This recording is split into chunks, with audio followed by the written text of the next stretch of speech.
Hello and welcome to this first video in our 6 weeks to wellness series.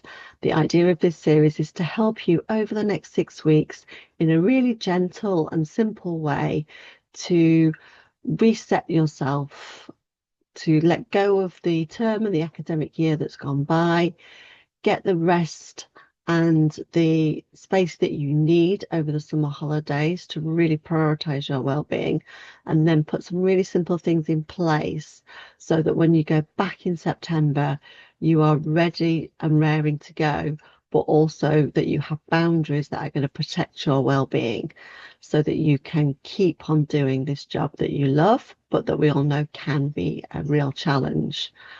So let's get stuck in.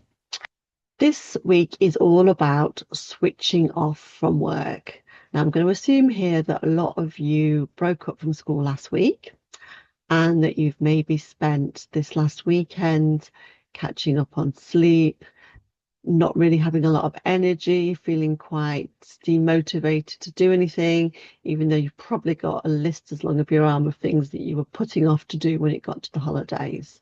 So first of all, know that that is absolutely okay. It's really important that you take that time and space right at the beginning of the holiday to just go and do whatever you need to do. You will benefit from it in the long run. And then I'm going to run you through my 5 top tips to physically and mentally switch off from work.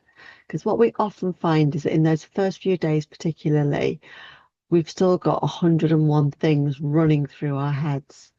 We go at such a pace in education that it can be quite hard to come down from that, and we still find ourselves running around, but also with things running on repeat through our heads like a loop.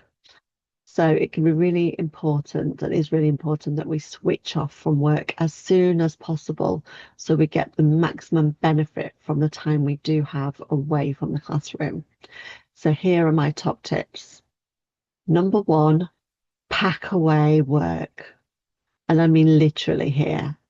So if you've got a bag that you use to take things to and from work, go through it, sort it out, tidy it up, then put it away. Wash your lunchbox up. If you've got files and folders and paperwork that's hanging around, have a bit of a sort out, get it tidied away, and then put it away. And that's really important because it's sending a signal to our brain that that has been dealt with. It's done. And also, it's going to get us ahead of ourselves as well, because when it comes to the end of August and we're starting to ramp back up again, then we're already ahead of the game because our bag's tidy. We're not going to find some half-eaten sandwich or some broken biscuits in the bottom of our bag.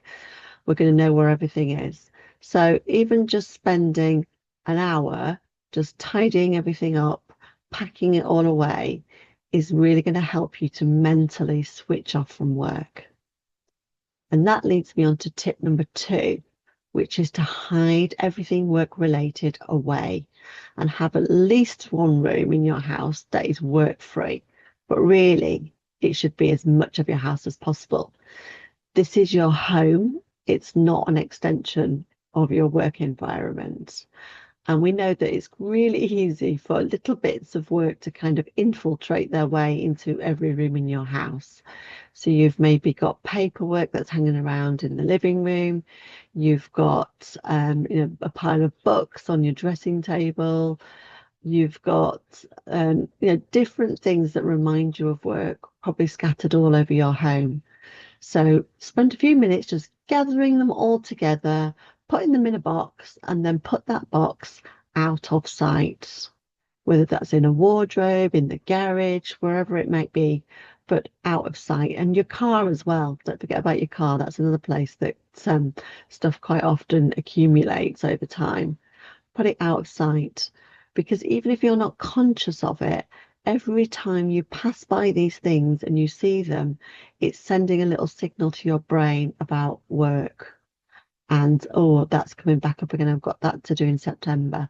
And it will set a little tiny stress response off in your brain about maybe things that are not done yet or that will we need to be done.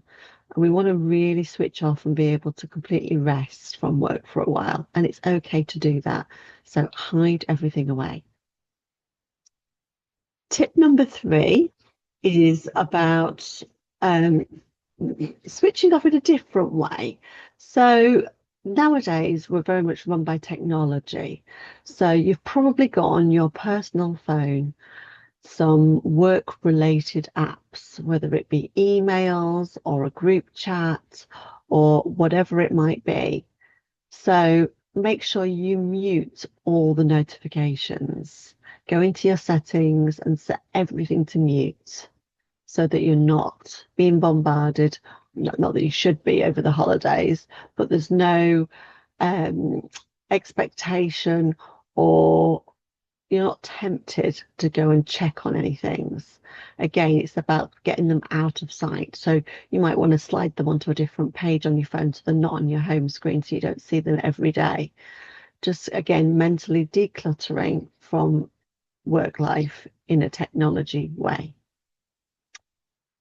Tip number 4 is around rest and permission to rest, because we quite often feel a lot of guilt around resting.